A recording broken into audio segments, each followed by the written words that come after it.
of your fingernail and in short supply across the globe. We're talking, of course, about microchips. A perfect storm of events has spurred a global shortage. 25 News reporter Garrett Hoddle spoke with a local CEO who says the problem could get even worse.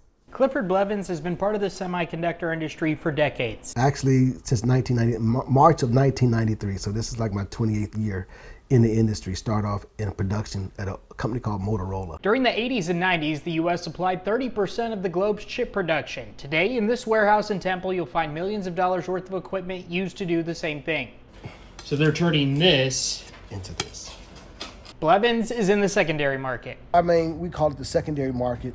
When companies have obsolete legacy equipment and they don't see that there's a need for it in their production, we'll go in and we'll buy it. He buys and sells machinery to do just that. This tiny tool of innovation across the globe in high demand, but Blevins says is in low supply. It's not just, everybody wants chips, but we've had the pandemic. It's kind of people working from home, so now you've got more cloud computing capacity that you need.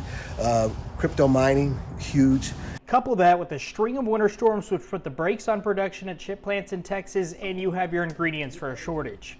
The cyclical nature of the industry, you'd always have a 2.5, 3 year run. But today is different. Companies are burning through machinery to meet demand.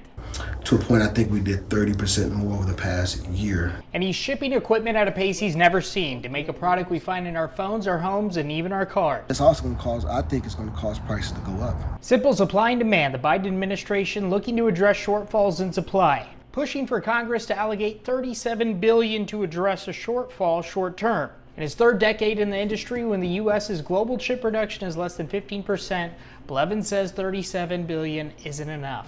We haven't one of these, this issue with capacity also is because it takes so much capital outlay to build a factory. You're talking $8 to $10 billion. Garrett Hoddle, 25 News.